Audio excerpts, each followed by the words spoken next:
Assalamualaikum warahmatullahi wabarakatuh. Ini tadi yang Bapak share linknya di grup udah pada masuk semua ya. Sebelumnya kita cek dulu buat absensi juga. Yang pertama absen pertama si Avandi, lalu si Aldo hadir, oke, si Beni, si Faradila, si Hilda, oke, udah hadir semua. Sebelum kita memulai pembelajaran kali ini, baiknya kita berdoa bersama-sama agar diberi kelancaran dan agar ilmunya juga bermanfaat. Berdoa dipersilakan. Berdoa selesai. Oke, pada pertemuan kali ini Bapak akan menjelaskan tentang klasifikasi makhluk hidup. Klasifikasi makhluk hidup adalah pembedaan atau apa ya namanya, kayak penggolongan makhluk hidup berdasarkan ciri-cirinya atau bentuknya atau apalah itu. Jadi agar kita lebih mudah untuk mengetahui makhluk hidup atau untuk mempelajarinya itu diklasifikasikan dulu, dipisah-pisahkan dulu, dipilah-pilah dari mungkin tempat hidupnya atau dari apa ya, sisi anatominya. Oke, next. Ini yang tadi gue bilang ada apa ya, diklasifikasikan menurut itu seperti dasar-dasar klasifikasinya. Jadi diklasifikasikan, yang satu berdasarkan persamaan, yang kedua berdasarkan perbedaan, yang ketiga berdasarkan manfaat, berdasarkan ciri-ciri morfologi anatomi, dan berdasarkan ciri-ciri biokimia. Nah, kalau berdasarkan persamaan itu udah bisa kita samakan seperti kayak apa ya, simpelnya tuh katakanlah hewan yang berkaki 4. Nah, itu kan bisa disamakan kayak sapi, kambing, kuda, itu kakinya 4. Kalau dari perbedaan juga bisa. Jadi misal katakanlah kita mau mengamati yang tidak di air, itu bisa kita bedakan lagi. Kemudian yang berdasarkan manfaatnya itu nanti dikelompokkan. Nah, ini kan kalau dikelompokkan kayak gini itu kalau mau dipelajari atau mau dicari manfaatnya lebih gampang gitu loh. Next slide. Nah, ini klasifikasi itu ada yang alami, ada yang buatan, ada yang filogenik. Klasifikasi alami itu yang tadi gue bilang kayak dari makhluk hidup dibagi dua, ada tumbuhan sama hewan. Nah, tumbuhan itu ada yang pohon, ada yang perdu, ada yang semak. Itu tuh kayak sebuah perbedaan yang sudah ada dari alam, udah perbedaan yang sudah diberikan oleh alam. Tapi itu akan lebih susah buat digunakan karena buat dipelajarinya itu kurang kompleks, lebih masih terlalu luas dan masih banyak perbedaan yang ada. Ada klasifikasi buatan. Nah, klasifikasi buatan ini yang kedua untuk mempermudah membedakannya. Yang klasifikasi alami itu yang paling pertama kali digunakan oleh manusia. Yang kedua itu yang buatan, kemudian yang filogenetik. Filogenetik itu yang lebih terstruktur. Nanti gue akan jelaskan di slide yang berikutnya. Next slide. Oke, ini yang dijelaskan klasifikasi sistem alami. Ini yang tadi gue bilang kan ada makhluk hidup, ini tumbuhan. Di apa ya, alam itu udah dari sananya tuh udah dipisahin gitu loh. Jadi kayak tumbuhan. Nah, kenapa beda sama hewan? Karena tumbuhan itu tidak bisa bergerak. Kayak bergerak tapi ya bergeraknya tuh digerakkan sama angin atau digerakkan sama makhluk hidup lainnya. Sedangkan hewan kan tidak. Hewan memiliki kaki, mereka bisa bergerak, memiliki sayap, mereka bisa terbang. Nah, yang bawahnya lagi tumbuhan masih bisa dibedakan lagi kan. Kalau emang dari alamnya kan kayak misalkan semak sama pohon itu udah beda jauh banget. Semak tuh paling ketinggiannya berapa, dan dia enggak apa ya, beberapa semak itu usianya itu lebih pendek daripada pohon-pohon, bisa berpuluh-puluh ribu tahun. Yang sedangkan semak itu paling cuma beberapa tahun udah mati lah.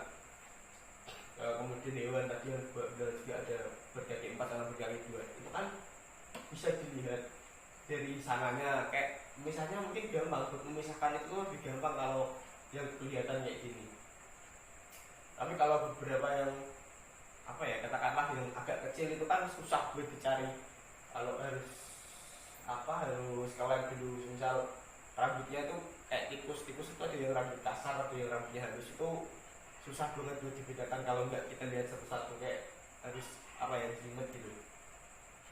Nah ini, tapi kalau buat orang awam lebih gampang sih membedakannya, tapi buat dipelajari ke depannya itu akan susah karena kayak semak sama, kalau semua semak dikumpulin jadi satu itu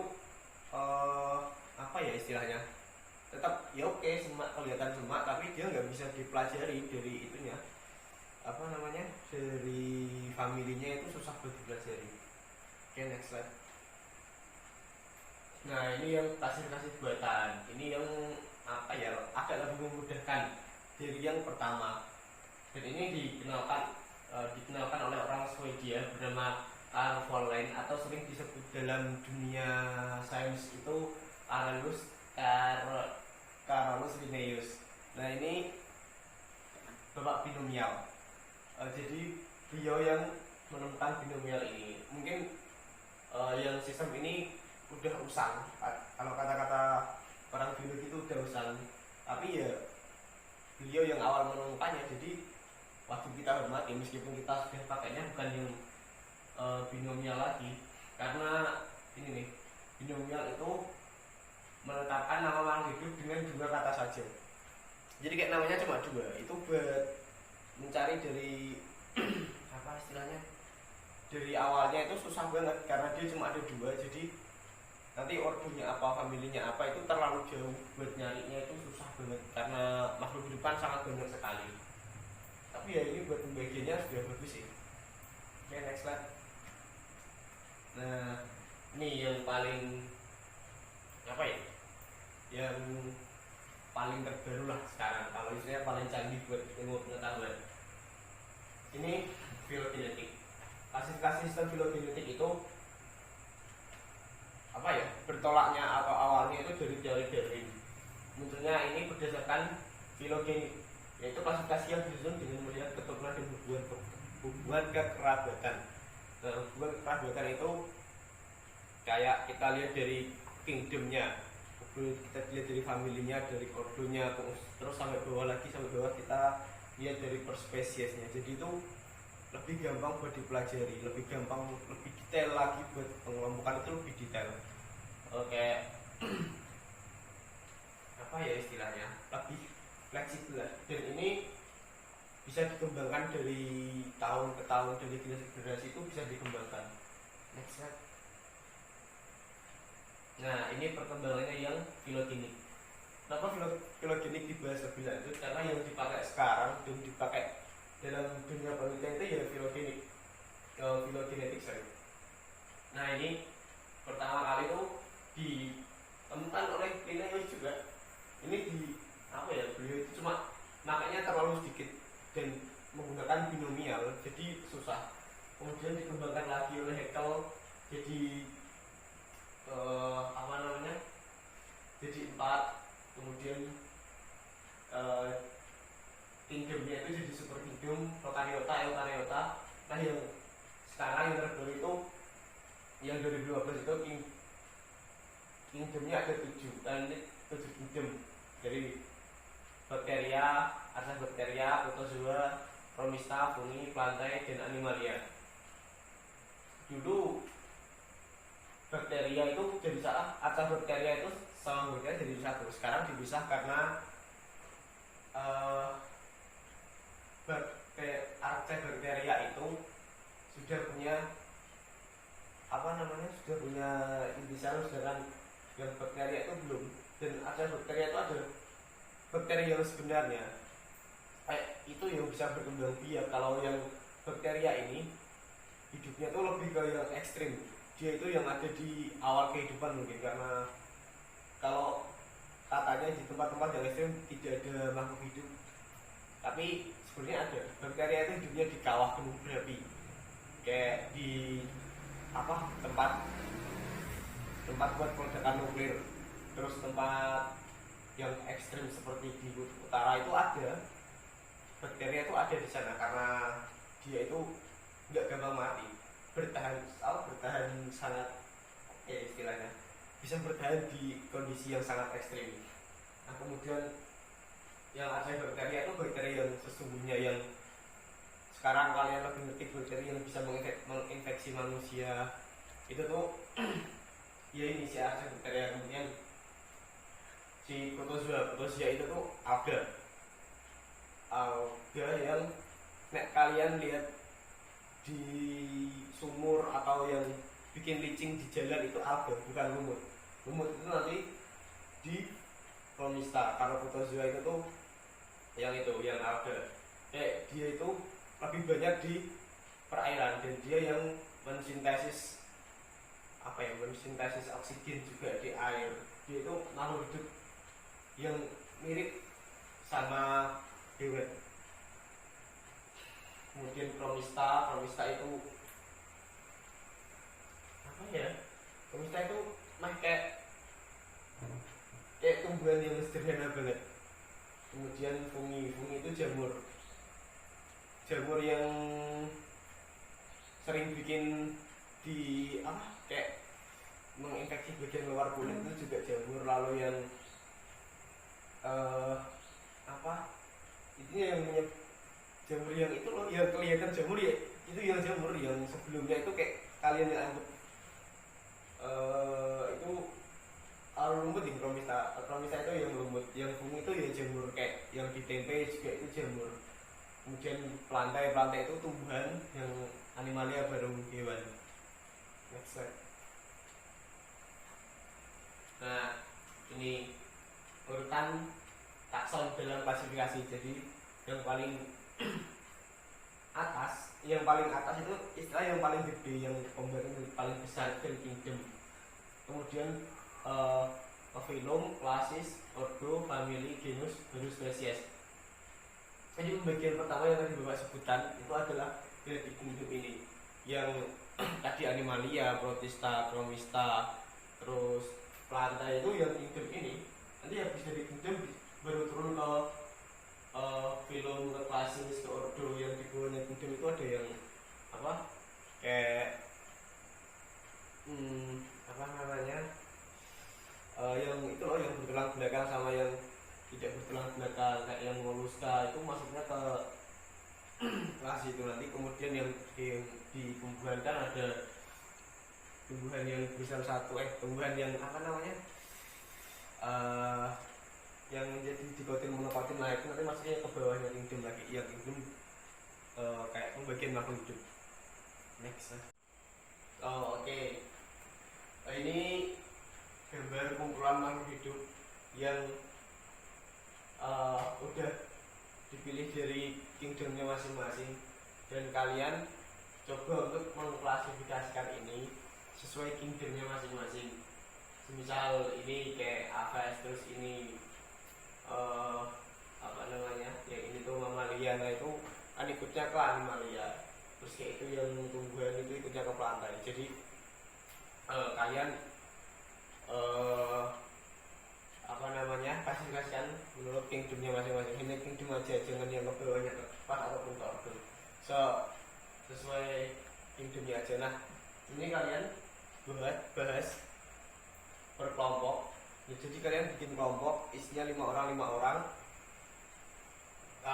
sesuai absen aja. Absen 1 sampai 5 itu kelompok 1, yang kemudian 6 sampai 10 itu kelompok 2, itu terus ke bawahnya. Dan kalian diskusinya lewat WA. Ini kalian tetap ada Zoom aja nggak apa-apa, biar Bapak tungguin. Nah kalau kalian udah diskusi lewat WA sama kenapa kalian pilih makhluk hidup ini ke dalam hidup ini, kasih alasannya. Nanti perwakilan kelompok menyampaikan hasil diskusi kalian dari WhatsApp, kalian sampaikan di Zoom. Nanti nggak usah ditampilin pakai PPT juga, mungkin waktunya nggak cukup, kalian cukup utarakan aja. Kemudian udah sih, mungkin kalau ada nanti ada sesi tanya jawab juga. Oke, Bapak tungguin, Bapak kasih waktu 15 menit buat diskusi. Oke, waktunya udah habis. Dan silakan, ada kelompok yang mau maju nggak, sukarelawan. Kalau nggak ada ya oke, kita jalankan sesuai urutan aja dari kelompok pertama. Oke, semua kelompok udah maju. Dan sebagai penutup nanti Bapak akan ngasih kalian tugas di rumah biar kalian tidak keluar rumah dan kalian bisa lebih mempelajari tentang materi ini. Nanti Bapak akan beri tugas kalian kaleidoskop bukan kaleidoskop, apa ya namanya ya, kok kaleidoskop, kleidogram.